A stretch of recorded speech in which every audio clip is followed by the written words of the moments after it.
Terima kasih kepada Pak Marwan dan Ustaz Ahmad Fazinuddin atas waktunya. Assalamualaikum warahmatullahi wabarakatuh. Waalaikumsalam.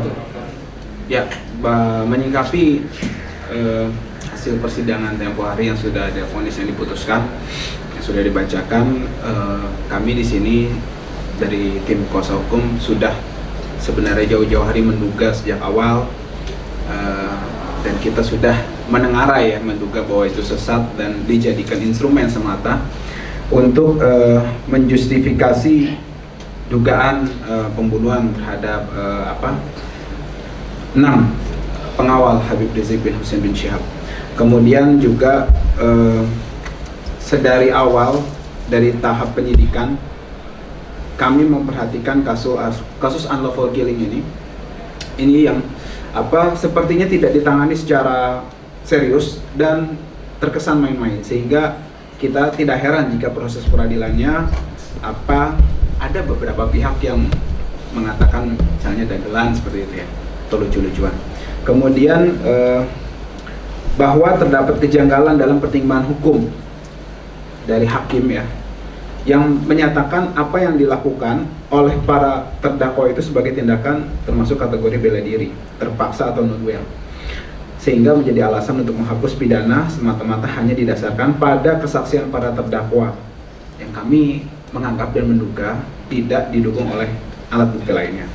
Kemudian juga hakim tidak mempertimbangkan kejanggalan bagaimana bisa 4 pengawal dibawa dalam satu mobil diklaim melakukan perlawanan sehingga terjadi pergumulan di dalam ruang sempit dalam mobil yang bergerak.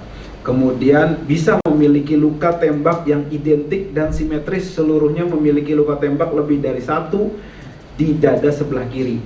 Hanya ada dalam film aksi Hollywood ya, yang memang tentu saja direkayasa kan. Orang dalam kondisi pergumulan hebat dalam mobil, ruang geraknya sempit, mampu menembak tepat sasaran di wilayah tubuh yang sama. Karena itu ini sangat amat tidak masuk akal logika yang sehat dari pandangan kami. Kemudian juga bahwa terdapat fakta almarhum Andi Oktiawan dan almarhum Faiz Ahmad Syukur sudah lebih dahulu ditembak, dibawa oleh mobil yang terpisah dengan mobil yang membawa 4 pengawal lainnya. Akan tetapi anehnya memiliki luka tembak identik juga dengan 4 pengawal lainnya tadi yang posisinya berada di mobil lain, yaitu di dada sebelah kiri. Kemudian juga bahwa putusan pengadilan Jakarta Selatan tersebut diduga dagelan, bermain-main dengan nyawa, sehingga sangat tidak memenuhi rasa keadilan masyarakat, terutama pihak keluarga yang kehilangan anggota keluarganya. Kemudian kami juga menuntut pihak penuntut umum untuk melakukan upaya hukum lanjutan demi mengembalikan rasa kepercayaan terhadap penegak hukum. Ada terakhir poin yang saya mau sampaikan yang menarik terakhir, bahwa pada 22 Februari 2022 yang lalu kami sebenarnya dari tim kuasa hukum keluarga korban yang mengatasnamakan tim advokasi korban tragedi 7 Desember 2020 atau KM50 dalam perkara nomor 868/PB/2021/PN Jaksel pada Pengadilan Negeri Jakarta Selatan itu telah mengirimkan komentar tertulis ya sebagai amicus curiae atau sahabat pengadilan untuk digunakan sebagai bahan pertimbangan majelis hakim untuk memaksimalkan hukuman terhadap pelaku dalam tragedi tersebut. Itu kami sudah mengirimkan. Jadi kalau misalnya ada yang mengatakan atau berpendapat dari keluarga korban atau kuasa hukumnya bertindak apa, kami sudah memaksimalkan dengan itu. Ada sekitar 20 halaman lebih kita kirimkan gitu kan. Nah, itu 22 halaman tepatnya. Itu kita kirimkan untuk 2 terdakwa gitu kan, masing-masing. Jadi kita kirimkan amicus curiae pendapat dan juga fakta-fakta yang kita sampaikan dengan gamblang gitu kan. Namanya sahabat pengadilan. Tapi ternyata yang didengar sahabat pembunuhan. Gitu kan. Jadi kita sangat menyayangkan, tapi nggak apa-apa. Kita berikhtiar semaksimal mungkin apa yang kita bisa mampu. Saya setuju dengan pendapat tuan-tuan guru semua tadi, yang kita tidak bisa diam terhadap kezaliman, karena jangan kita jadi setan-setan bisu yang diam terhadap kemungkaran ya. Ini nggak benar kayak gini. Karena kenapa? di sisi lain saya ada beberapa fakta juga bagaimana seseorang melakukan pembelaan terhadap begal, dianya dipidana juga. Tetap diproses juga gitu kan. Artinya Northware ini lihat-lihat, kalau menguntungkan diambil, kalau enggak ya masuk aja, kan begitu kan.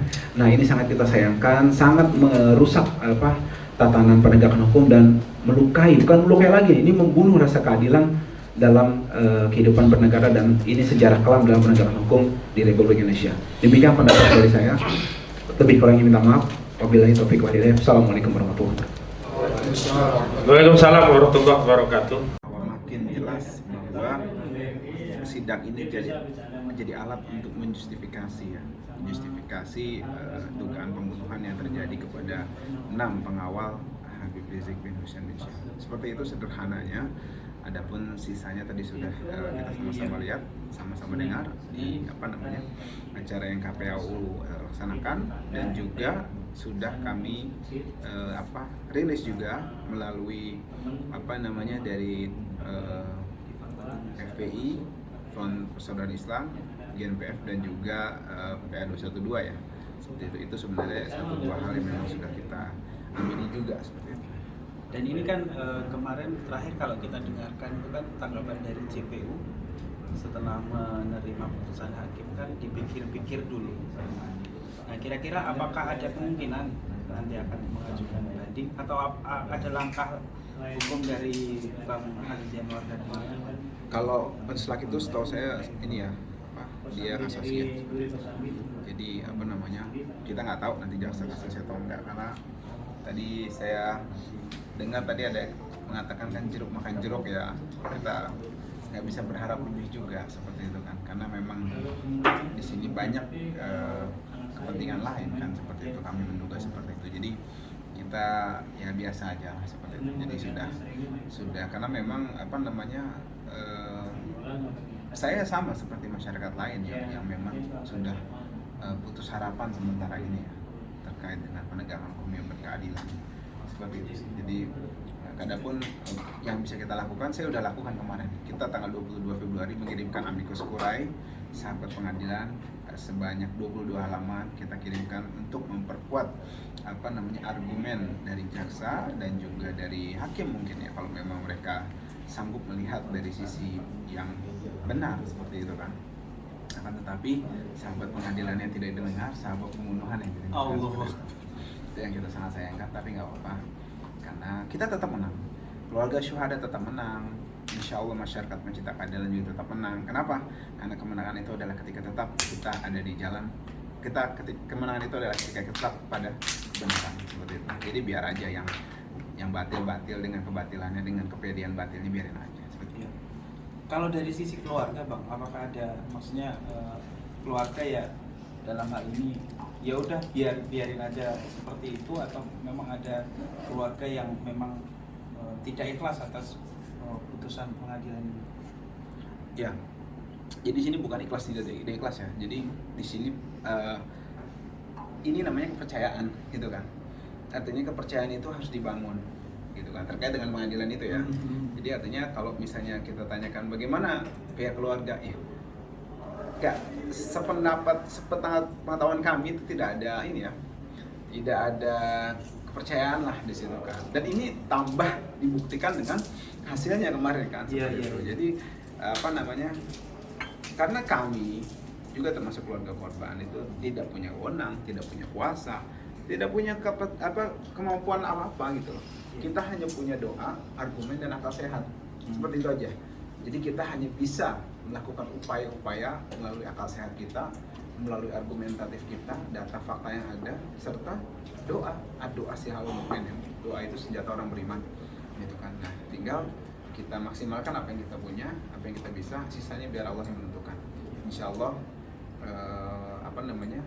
yang terbaik akan terjadi, baik kepada para pembunuh dan juga kepada kita. Posisi-posisi masing-masing ini, ada yang pada kebatilan silahkan, yang pada kezoliman monggo, yang pada kebenaran mari kita sama-sama memperkuat barisan. Apakah ini kan putusan kemarin, apakah IPHR sudah mendengar dan apakah ada tanggapan terhadap putusan ini baik untuk keluarga maupun untuk pemerintah? Habib Rizik sudah, kami sudah Apa ya? menginformasikan. Komentarnya. Ya nanti pada saatnya saya masih belum bisa sampaikan satu-satu dulu gitu kan. Nah, insya Allah soal komentar beliau, karena kan juga apa namanya, biar nanti tidak apa tumpang tindih dengan komentar masyarakat yang lainnya, pecinta keadilan yang lain, biar satu-satu mereka mengomentari dengan baik dan juga dengan apa namanya hati nurani masing-masing. Untuk Habib Rizik bin Hussein bin Syihab nanti insya Allah akan kita sampaikan pendapat beliau, pandangan beliau yang insya Allah pastinya sesuai dengan hati nurani, logika akal sehat masyarakat yang masih waras dan berkeadilan, serta mempunyai hati nurani yang bersih dan jernih. Apa yang ingin Bang Aziz sampaikan? Ya ini kan walaupun secara umum Bang Aziz tadi sudah sampaikan bahwa ya dalam tanda kutip kita sudah tidak percaya lagi soal kasus ini berkeadilan gitu. Ya. Tapi apakah ada kata-kata buat Bang Aziz nih terhadap Buat saya, bukan dari Bang Aziz Oh, maksudnya buat penegak hukum yang sekarang ini atas perlakuan lah yang selama ini kan Bang Aziz dan 6 syuhada dapatkan dari penegak hukum yang sekarang. Apa yang Bang Aziz sampaikan? ya saya meminjam narasi dan pernyataan sedikit dari ulama. Silahkan kalian tentukan nasib para syuhada itu di dunia ini dan juga para keluarganya di dunia ini. Silahkan.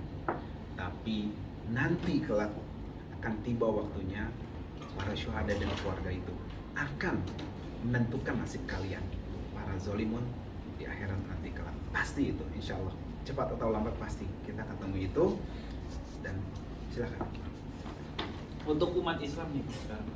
Ya. Untuk umat Islam yang saat ini menyaksikan bagaimana kondisi hukum negara kita yang seperti ini, apa yang ingin Bang Aziz sampaikan kepada Ya, umat Islam? kita saling berpegangan tangan, kita saling menguatkan para pecinta keadilan, apapun agamanya, apapun suku bangsanya, apapun latar belakangnya, ya, apapun nasionalnya dari negara manapun, kita saling berpegangan tangan, saling menguatkan, ya, kita konsisten, kita terus suarakan penolakan terhadap kezaliman dan penegakan keadilan, ya, terus kita berisik, terus kita rame, terus kita bersuara, karena diam terhadap kebatilan itu adalah merupakan setan-setan bisu. Jangan kita jadi setan-setan bisu. Mari kita suarakan terus kebenaran dan keadilan. Para masyarakat pencinta keadilan, ulama, asatis, media semua, mari tunjukkan posisi kita. Kalau kalian geram, ya, marah terhadap ketidakadilan, maka kalian adalah teman-teman saya. Baik. Terima kasih Pak teman-teman, kita juga terus menunggu statement dari IPHRS ya, dan nanti mungkin sesegera mungkin kita akan juga dari Bang Aziz, statement langsung dari beliau mungkin yang disampaikan oleh Bang Aziz. Terima kasih teman-teman YouTuber yang telah menyaksikan video ini. Sekian, wassalamualaikum warahmatullahi wabarakatuh. Assalamualaikum warahmatullahi wabarakatuh. Oke, Hati-hati. sama-sama. Besok ada agenda Terus lagi. Bang katanya Habib Rizik keluar nanti Lebaran. Iya, udah. Lebaran. Nah. Lebaran mungkin keluar tahanan sebentar terus masuk lagi tahanan.